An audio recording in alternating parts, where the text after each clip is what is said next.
We talk about police reform, right? That's what's going on now, police reform. And they want officers to change. They want all officers to do this. And you have some leaders out there that have a vision, right? And a mission of where they want their police departments to go. If we can't get men and women to put on the badge and patch and swear that they want to uphold the laws of our communities, what's the difference of police reform? How are you going to get to police reform? How are you going to get a chief that has a vision and a mission for his organization and take care of the community if you're not taking care of your people? All units respond. Backup is en route. Proceed with caution. What's up, everybody? This is Scott. If you are thinking about getting into law enforcement, or you already joined and you're brand new to it, or if you're a veteran officer and you're a little burned out and don't know what to do with your career, this video is for you. I have Chief Gang of the Pinole Police Department. He has been on for numerous years, and he's going to share just pure wisdom with you. Chief, how long have you been in law enforcement? So I just started at 33 years now. So 33 33 years, 4 different states, and here I am. 33 years, you're a chief of police. You've got to share at least one cool story of either your experience as a cop or what your department has done because police still have to go after criminals and protect the community. So what's a cool story you can share? So I got a couple of cool stories, but I'll share with you one. And it was a time that I was working back in New Jersey, back in the early 90s. I ended up stopping a vehicle, and that person didn't have a driver's license, and I did my typical, officer stuff. Well, what I found out after the arrest was that this person was wanted for murder. And, we all make good car stops and we get lucky and stuff like that. But what happened is it ended up being Lyle Melendez. And if you remember now, if you look back, Lyle Melendez and his brother, Eric, killed their parents in Beverly Hills. And there's a big story on it. There was a movie on it. But that was a pretty cool story, for me. Again, it's just about being in the right place at the right time. But it was actually a pretty good arrest, and something if you research them, you'll find out they're nationwide. They know who those people are. Wow. Yes. Very good story. Also, that's proof right there. An officer should never have the mentality of anything remotely close to routine traffic stop. They don't exist. You never know what you're going to find. Well, everybody's situation is different. With all that's going on in the country, your personal opinion, professional opinion as well. I mean, what would you recommend someone get into law enforcement now? So I know the answer is going to sound crazy because we're seeing a lot of people, the mass exodus of people in our profession. Mm-hmm. But I say yes. I say that it's still a noble profession. And the bottom line is, if you're serving this profession with a public servant heart, you'll always be needed, wanted, and you'll always be, it'll be necessary. So yes, I think that if that's you and you're out there, I think this is the profession. There's plenty of opportunity for people coming into the profession with the right mindset and the right heart. Absolutely. There are people out there who are going to be calling 911. We have to have police. Now, for those who do decide to get into it, what must they understand? Like, it's not Hollywood. What else would you add to that? Yeah, I think that's a difficult question, Scott. But what they need to understand is that what you see on the news may not actually be what's occurring in our profession. And certainly there's a lot of different perspectives that are out there. But the bottom line is that this profession, we will always need police officers. We'll always need men and women who are willing, have the courage to put on this badge and put on this patch, go out there and help others. And that's the bottom line. So whatever, news station you watch and whatever perspective or where you may lean left or right, doesn't make a difference. The bottom line is we need police officers. It's still a noble profession. And then the expectation is you'll go out there, and all we really need you to do is go out there one day with the mindset to impact somebody's life. Just one person a day, go out and impact someone's life. And by the time you say you're done, you're retiring, you'll look back and all these different things and all these different people you've impacted, and you can go rest quietly and say, I did a good job. For those who are thinking about getting into it, or those going through the schools right now, what would you say they need to understand? Like solving a crime takes time, or the paperwork takes time. What are some things that they might not expect, but they need to expect and not be so shocked by it? Well, I think that we'd be remiss if we said that the number one thing they need to expect is that they're going to change over time. right? Hmm. They're going to come into this profession and they're going to be eager-minded and they're going to be ready to go. But the bottom line is that this profession can chew you up and spit you out. And the Yes. bottom line is you need to have a foundation of officer wellness. You need to take care of your mind before you can take care of anything else. So I think it's really, really important that the expectation is that whatever you get in the academy, I'll never say forget that, because that's important that you have that as a foundation, but that's not going to be what you need. You need to be proactive. You need to take care of your career, and you need to really be the one who takes a hold of that and understands that you may not get resources from your police department, that you need to reach out nationally to get resources, connect with different people around the country to get resources. So again, I know it's kind of a roundabout way of answering your question, but the expectation is don't expect what you're getting in the academy to be end all be all. You'll need to go out and explore and get resources for yourself. And again, I think that what people don't speak about is the necessity to take care of themselves. Have to take care of yourself before you can take care of others, right? Like they say on the airplane, you got to put on the oxygen mask first before you can take out others. So you have to make sure you're pouring out into yourself, pouring out into your health, and pouring out into your career before you can pour out into others. So I think that's a really, really important message for them to understand. Yes, very helpful.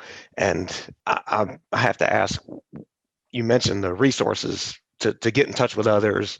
What resources come to mind, or would you So recommend? I always say that there's three really, really important things to understand, right? Network, and network, right? So I think right now, I think for a professional, I think LinkedIn is a great resource. You still have to vet out some of the information that's being put out there.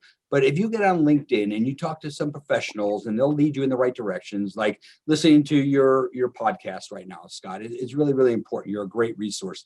And that will tie you into other resources. So don't be restricted to what's in your area, just what's in your police department. There's a lot of resources out there nationally. There's the IACP, which is out there. There's PERF, which is out there. And then, of course, joining your associations in your state that you live in are really, really important. You get updated legislation, updated events that are occurring in our profession. And then, of course, you get resources for all different kinds of things, whether it's officer wellness, whether it's for use of force. But don't have that myopic look and think that just what's occurring around me and in my organization is the only resource that's out there. There's a vast majority of people out there that are willing to help you. Yes, absolutely. And right quick, what is the IACP and then PERF? I know them, but for those who don't. Yeah, so IACP is the International Association of Chiefs of Police, and then PERF is Police Executive Research Forum. Yeah. Okay, great. Well, already you've provided a ton of knowledge and great advice, and actually good inspiration too. Thank you. We need that in law enforcement. That kind of leads me into the next question about, for those who have been in it for a while, those that are really feeling the effects of either working in a big city where crime stats are increasing, or just those who are affected by what's going on in the media, what advice would you give them to avoid burnout? So again, a really difficult question, particularly in the environment we find ourselves in. Hey, let's face it, the law enforcement's in a really, really challenging season that we're in right now. Right. But what I want to do and what I bring to the officers here, I bring you back to the reason why you first applied to be a police officer, right? Why did you apply to be a police officer? Typically it's because you wanted to help others.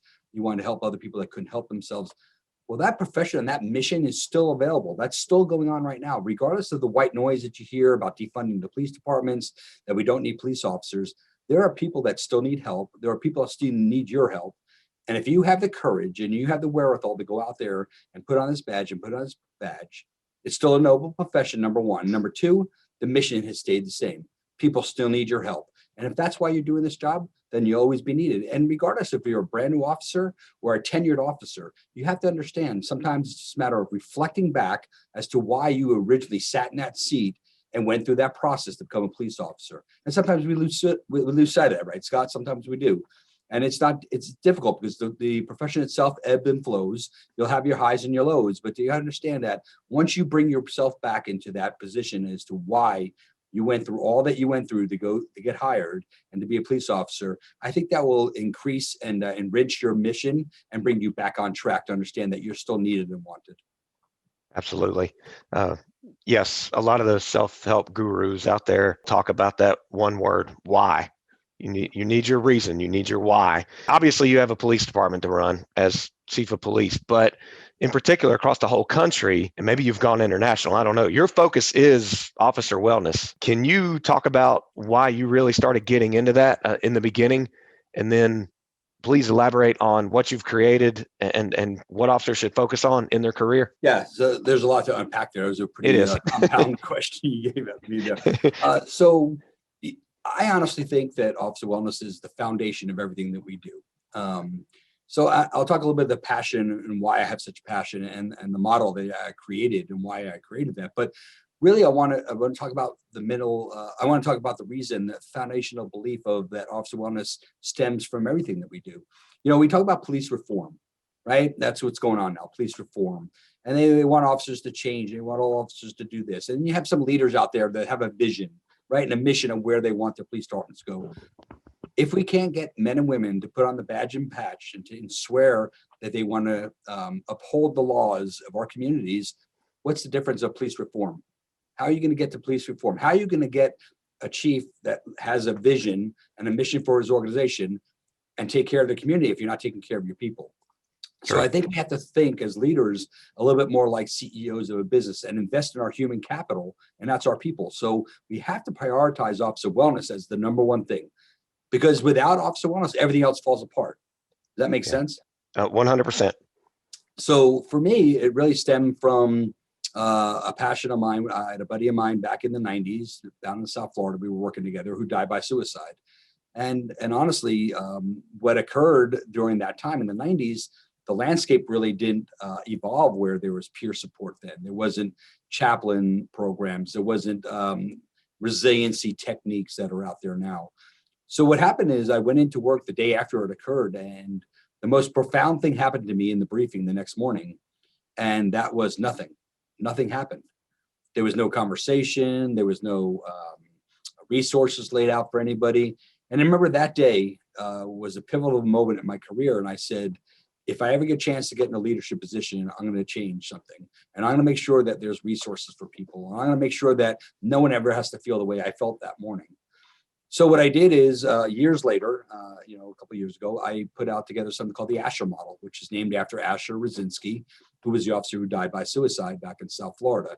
And what it is really, it's no great feat, literacy or anything like that. It's just a multifaceted, multi-targeted approach to help people understand the need for officer wellness. It gives them some techniques to be able to do that. So it's 7 points, and really just because it refers back to the 7-point badge out here that we wear in the Bay Area. And the first point is awareness, right?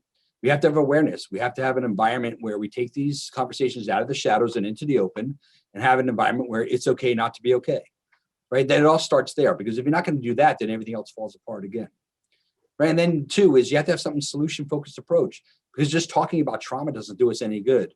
We have to have some solution-focused approach, like what you have, Scott, with your books that you put out, your podcasts that you do, all the things you're doing.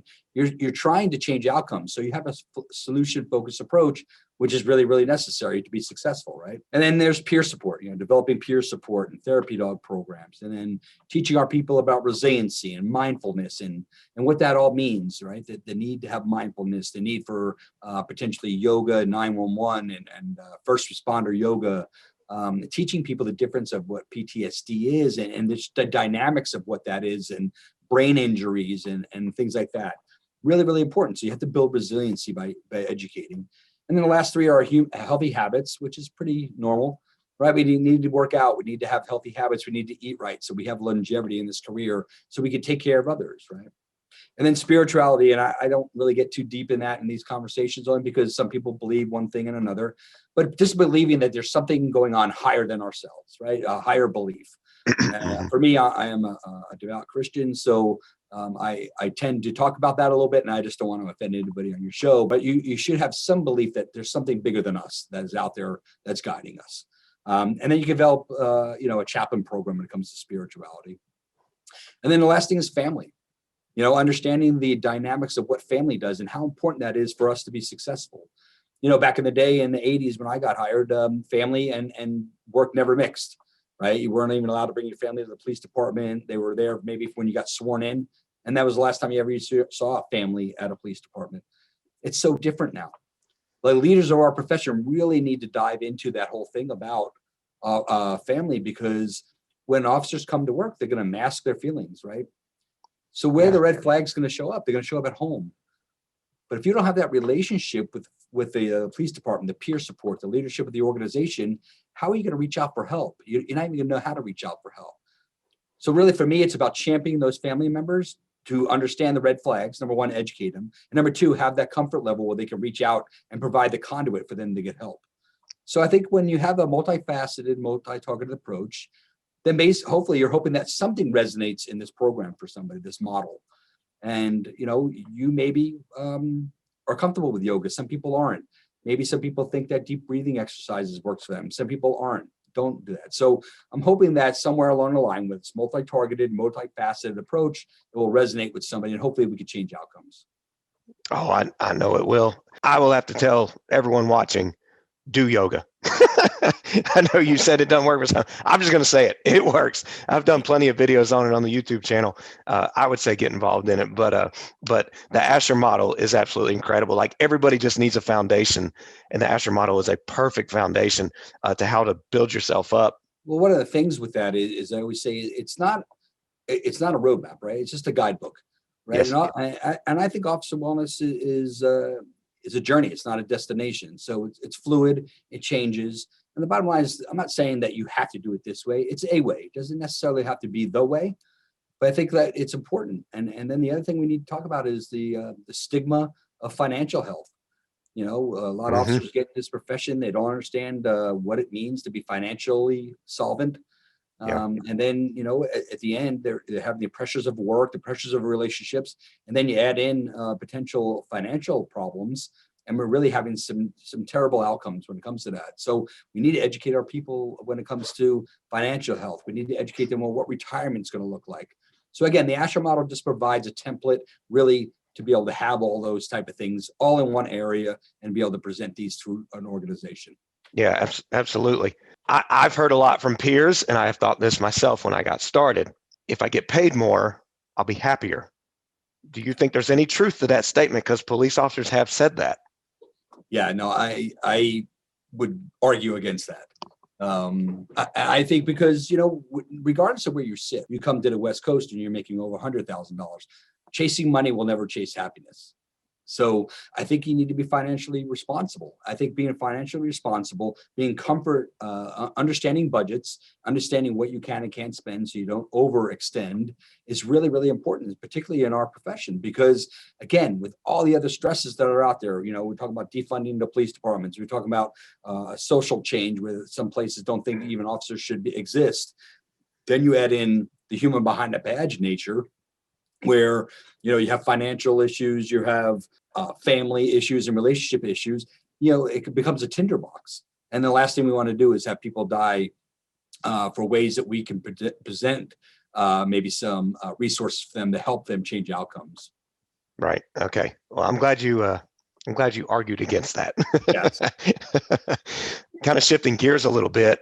Since you've been in it for 33 years, you've excelled to the rank of police chief. What advice would you give police officers to be successful and or to get promoted? Yeah, I think for me, it's all about, if I was to define leadership in one word, relationships. Relationships. It's all about building relationships, and it's all about loving people. And so here's something that I just started talking about, and it's about leading with love, right? And that's just a different perspective than we had in law enforcement for many years. Right? Prioritizing our people is number one, leading with love, wearing our heart on our sleeve. And here's something that I'll share with you that's never been shared with anybody yet. What do you see there? A heart. So not just, it's just a constant reminder that us as leaders need to lead with love and to wear your heart on your sleeve, treat people, with respect. And then, of course, being vulnerable as a leader as well. So if you're looking to promote, yeah, it's all important to have the technical skills necessary.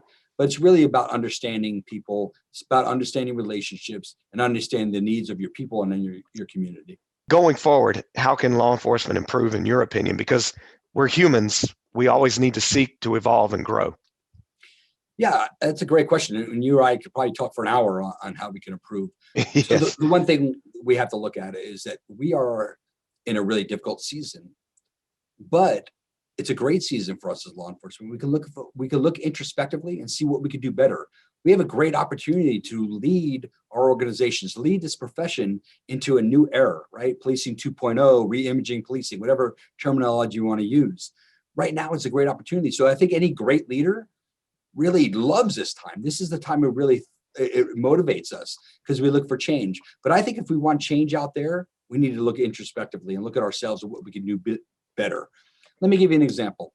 Our hiring practices and our promotional practices have not changed in many, many years, yet we're expecting a different outcome, right? If you continue to do the same thing over and over and expect a different outcome, that's the definition of insanity, right? But that's what we're doing. So what we did here in Panola is we started looking at social intelligence. So now in every aspect of our organization, in our hiring practices and our promotional practices, we're using social intelligence to help us select the right people to wear our badge, wear our patch, and also promote within the organization. So it's things like that, right? Partnering with technology that's out there to help us. And then using new, innovative, progressive ways of looking at what we could do to improve. And I think that's the way we got to look at things. And I think this profession needs to improve. I really do. But it gives us an opportunity to do that. But it has to be evolutionary, right? We can't snap our fingers and have revolutionary change. Our profession is not used to that. And it creates really, it upsets a lot of officers when you talk about change. That's why it's got to be evolutionary, right? We got to take our time. We got to explain them, let them be part of the process of this change. But it's a great time in law enforcement. And I think we should be really, really happy where we're at. We understand that it's a challenge, but many good leaders look for a challenge, right? That's a time that we thrive, right? When the crap's hitting the fan, the great leaders step up, right? So then now's the time for us to do that. So again, we have to look at things that we could do better. And certainly this profession, there's plenty of places we could do better. For me, I really do think in the hiring practice, getting people through the door, we could do a better job of getting a better fit for what we're looking for. Amen. Well, Chief, this has been great. Appreciate you really hammering home officer wellness. I think cops that sometimes the external factors are weighing too much when all it takes is some internal factors to get stronger, and we can weather this storm. Chief, if someone wants to get in touch with you or follow your content or find the Asher model, where should they go? Yeah, they can hook me up on LinkedIn. That's probably the best way. And if not, I'll actually give you my my email. It's ngang@ci.panol.ca.us. And I will answer anybody's questions. I'll help them. If their organization is struggling with officer wellness, I'll put time in and to be able to help them. And honestly, Scott, I can't get off the phone without thanking you for what you're doing and the books that you've written really to help officer wellness. So this is one thing, and this is the message for anybody that's out there that wants to get in law enforcement. One person can change the world, right? Mother Teresa, Martin Luther King, Gandhi could change the world. You sitting there, or you sitting at home listening to this, you could change your department, you could change the profession. All we have to do is have resiliency, have motivation, and have the wherewithal to know to say, I'm not going to take no for an answer. I'm going to go out there and do what I can. So again, I encourage people to contact yourself as a resource. They can contact me as a resource. But the bottom line is we're all in this together. You have support. We are going to get through this season that we're in. And law enforcement is a noble profession. And I encourage you to be a part of it. Well, I'm going to go run a marathon, lift some weights, and go out there and continue to make a difference. Thank you, Chief. Very inspirational. But seriously, from the bottom of my heart, thank you very much. And if you did enjoy this video, please click the like button, subscribe to my channel. I will leave contact information for Chief Gang in the description box below. Chief, once again, I appreciate it. Yeah, always. God bless. And Scott, I really appreciate you. Well, thank you. Do not forget to secure your copy of the book, 101 Health Tips for Police Officers. The link to get it is below.